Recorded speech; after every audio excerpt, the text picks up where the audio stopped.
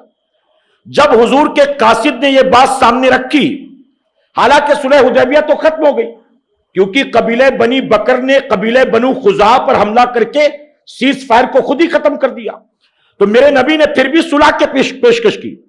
تو جانتے ان کا ایک سردار کھڑا ہوا اور کھڑا ہو کر کہتا ہے نہ خون بہا دیں گے، نہ قبیلے بنی بکر کی حمایت کو باہر کریں گے، انکار کریں گے، ہاں جاؤ جا کر محمد سے کہہ دو صلی اللہ علیہ وسلم ہم نے صلح حدیبیہ کو ختم کر دیا، جاؤ ختم کر دیا ہم نے، کہہ دو۔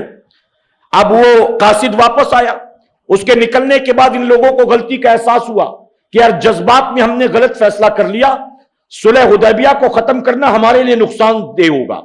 تو انہوں نے ابو سفیان کو تیار کیا کہ ابو سفیان تمہاری ایک بیٹی بھی نبی کے نکاح میں ہے اور تمہارے لوگوں سے اچھے تعلقات بھی ہے، جاؤ ہو سکتا ہے کہ کوئی راستہ ہموار ہو، تم جا کر صلح حدیبیہ کو پھر سے قائم کر دو، کہہ دو کہ جو ہونا تھا ہو گیا، صلح حدیبیہ پھر سے قائم ہو جائے۔ پریشرائز کیا لوگوں نے۔ تو ابو سفیان مکہ معظمہ سے مدینہ منورہ آئے تو سب سے پہلے اپنی بیٹی کے گھر گئے، حضرت ام حبیبہ کے مکان پر۔ جب گئے ابھی بستر پر بیٹھنا چاہتے تھے، بستر بچھا تھا، بیٹھنا چاہتے تھے، بڑی مشہور حدیث مبارکہ ہے، حضرت ام حبیبہ رضی اللہ تعالیٰ نے بستر کو ہٹا دیا وہاں سے اور زمین خالی کر دی، چارپائی تھی یا زمین تھی یا تختہ تھا جو بھی تھا، مہمان آئے تو بستر بچھایا جاتا ہے، چادر بچھائی جاتی ہے، آلریڈی بچھی ہوئی تھی اس کو ہٹا دیا۔ ابو سفیان کو بڑا تعجب ہوا کہ طریقہ تو یہ ہے کہ بچھانا چاہیے، یہاں تو بچھا تھا، ہٹا دیا میری بیٹی نے۔ کہا بیٹی تو نے بستر کیوں ہٹا دیا؟ یہ بستر میرے لائق نہیں ہے یا میں اس بستر کے لائق نہیں۔ تو ام حبیبہ نے قیامت تک آنے والے مومنوں کو پیغام دیا کہ نبی سے محبت کرنے والے کی سوچ اور فکر کیا ہوتی ہے۔ آپ نے کہا یہ اللہ کے حبیب کا پاکیزہ بستر ہے، اس پر اللہ کے محبوب آرام کرتے ہیں، اور تو مشرک ہے، تو ناپاک ہے، تو رسول پاک کے پاک بستر پر بیٹھے میری غیرت گوارا نہیں کرتی، اس لیے میں نے بستر کو ہٹا دیا کہ تو اس بستر کے لائق نہیں ہے۔ اب اپنی بیٹی سے یہ توقع تو نہیں کی جا سکتی نا۔ ابو سفیان کو بہت تکلیف ہوئی، وہیں ویسے نکل گیا، پانی وانی بھی نہیں پیا ناراض ہو کر۔ اب ام حبیبہ نے قیامت تک آنے والے مسلمانوں کو جو پیغام دیا، الحمدللہ 1450 سال کے بعد اہل سنت والجماعت کے لوگ آج بھی اسی پر قائم ہیں، جس کو میرے پیر و مرشد نے اپنے انداز میں یوں کہا، نبی سے جو ہو بیگانہ اسے دل سے جدا کر دے، نبی سے جو ہو بیگانہ اسے دل سے جدا کر دے، پدر مادر برادر مال و جاں ان پر فدا کر دے۔ باپ سامنے تھا، باپ کو نہیں دیکھا، مکے سے آیا ہے یہ بھی نہیں دیکھا، سفر کا تھکا ماندہ ہے، اپنے قبیلے کا معزز سردار ہے، کچھ بھی نہیں، جو رسول اللہ کا دشمن ہے وہ ہمارا کچھ بھی نہیں ہو سکتا ہے۔ اور یہی اہل سنت والجماعت کا آج بھی موقف ہے کہ الحمدللہ میرے پیارے آقا کے پیارے دیوانوں. اب ابو سفیان وہاں سے مسجد نبوی شریف میں گیا, عرض کرتا ہے میں صلح حدیبیہ قائم کرنے آیا ہوں. نبی نے کوئی جواب نہ دیا. صدیق اکبر کے پاس گیا, انہوں نے کہا جب رسول اللہ نے کچھ نہیں کہا تو میں کیا بولوں. عمر فاروق اعظم سے کہا, وہ بھی خاموش رہے. مولا کائنات کی بارگاہ میں آ کر کہتا ہے حضور تو تم سے بہت محبت کرتے, تم سفارش کر دو. تو حضرت علی نے کہا میں کچھ نہیں کر سکتا, تمہاری مدد نہیں کر سکتا. اب وہ خاتون جنت سے کہتا ہے کہ فاطمہ, تاریخ میں آتا ہے کہ امام حسن موجود تھے, 5 سال کی عمر تھی تقریباً. کہتا ہے فاطمہ تم تو نبی کی بیٹی ہو اور نبی کو اپنے نواسوں سے بہت پیار ہے. اگر یہ تمہارا 5 سال کا بیٹا حسن یہ جا کر کہہ دے رسول اللہ کو کہ میں نے صلح حدیبیہ پھر سے قائم کر دی, تو عرب والے تمہارے بیٹے کو اپنا سردار بنا لیں گے, یعنی یہ مقام مل جائے گا اگر یہ صلح حدیبیہ قائم کر دے. تو خاتون جنت نے جواب دیا بڑوں کے معاملات میں بچے دخل اندازی نہیں دیتے ہیں, یہ معاملہ بڑے بڑوں کا, بچہ کیا بولے گا. آخرکار اس نے کہا علی کچھ تو مدد کرو, چلو تم صلح حدیبیہ قائم نہیں کر سکتے کچھ مشورہ تو دو.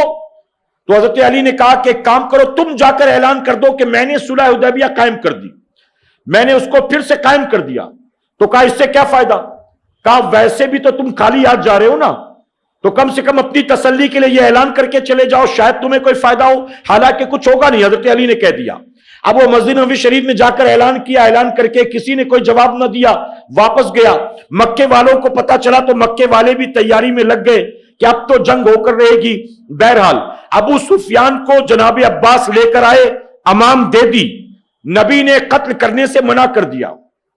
وہ جو 2 لوگ ساتھ آئے تھے انہوں نے فوراً کلمہ پڑھا اور اسلام قبول کر لیا ہے, کسی پریشر میں نہیں. مسلمانوں کے رعب و دبدبے کو دیکھ کر دونوں اسی وقت مسلمان ہو گئے. لیکن فرمایا گیا, بخاری شریف میں ہے کہ ابو سفیان نے بھی اسی وقت کلمہ پڑھ لیا. لیکن بعض روایتوں میں آتا ہے کہ ابو سفیان نے رات بھر میرے نبی سے بات چیت کی, بحث کی, گفتگو کی. میرے نبی نے فرمایا کیا بتاؤ اللہ کے سوا کوئی اور معبود ہے. ابو سفیان کہتے ہیں اللہ کے سوا کوئی اور ہوتا تو ہماری مدد کرتا نا, اللہ کے سوا کوئی اور ہوتا تو ہماری بھی مدد کرتا, کوئی نہیں کر رہا, اس کا مطلب کہ اللہ کے سوا کوئی نہیں. تو میرے نبی نے فرمایا اچھا تم مجھے اللہ کا رسول تو مانتے ہو. کہتا ہے اللہ کو مانتا ہوں, تمہیں رسول ابھی بھی نہیں مانتا ہوں. معاذ اللہ. رات بھر بحث کی اور فجر ہوتے ہوتے اس نے بھی کلمہ پڑھ کر اسلام قبول کر لیا. محبت سے کہیں. اب یاد رکھیں کہ جس نے کل تک کلمہ نہیں پڑھا تھا اس نے چاہے جو کچھ کیا ہو زمانے جاہلیت میں یا حالت کفر میں, قبول اسلام کے بعد پھر اس کو اس کی وجہ سے برا بھلا نہیں کہا جائے گا. یہ اہل سنت والجماعت کا موقف ہے. آپ دیکھیں ایک آدمی 70 سال کا ہو, 80 سال کا ہو, زندگی بھر شرک کرے, کفر کرے, لیکن موت سے پہلے توبہ کر کے کلمہ پڑھ لے, اللہ اس کے پچھلے سارے کفر شرک کو گناہ کو معاف فرماتا ہے کہ نہیں جی. تو ابو سفیان نے حالت کفر میں, یہ زمانے جاہلیت میں مسلمانوں کے خلاف, پیغمبر اسلام کے خلاف جو کچھ بھی کیا, اب اس کا تذکرہ نہیں کیا جائے گا ان کے قبول اسلام کے بعد. ہاں تاریخ بیان کی جاتی ہے تو تاریخ کی روشنی میں واقعات بیان کیے جاتے, لیکن اب اس کی وجہ سے انہیں برا بھلا نہیں کہا جائے گا. اس کو یاد رکھیں آپ. میرے پیارے آقا کے پیغمبر جب صبح ہوئی, فوج روانہ ہونے لگی مکہ معظمہ کی طرف, میرے نبی نے کوچ کا اعلان کیا. تو سب سے پہلے میرے آقا نے کہا ابو سفیان کو اونچی جگہ پر کھڑا کر دو تاکہ ابو سفیان اپنی آنکھوں سے دیکھ سکے مسلمان کے رعب و دبدبے کو. ابو سفیان اونچی جگہ پر کھڑے کر دیے گئے. اب میرے نبی نے صحابہ سے, فوج سے مخاطب ہو کر کہا, کیا کہا, ہم جب مکے میں داخل ہو سب کی نگاہیں نیچی ہونی چاہیے. کہ محبت سے سب کی نگاہیں نیچی ہونی چاہیے. جو ہتھیار ڈال دے اس پر ہتھیار نہ چلانا, جو گھر کا دروازہ بند کر لے اسے قتل مت کرنا, جو خانہ کعبہ میں خانہ کعبہ کے آس پاس چلا جائے اس کو قتل مت کرنا. اس کو مارنا, اس کو مارنا, اس کو مارنا نہیں کہہ رہے نبی, بلکہ نبی فرما رہے ہیں جو گھر کا دروازہ بند کرے قتل مت کرنا. آپ سوچیں گھر کا دروازہ بند ہو جائے, فاتح مکہ کہتے انہیں قتل مت کرنا. آج کے دور میں تو ریفیوجی کیمپ پر بھی ظالم بمباری کرتے ہیں, اسپتالوں پر بمباری کرتے ہیں. آپ ذرا سوچیں کہاں اسلام, کہاں پیغمبر اسلام کی تعلیمات, اور کہاں دنیا کے یہود و نصارہ اور مشرکین. میرے پیارے آقا کے پیارے دیوانوں,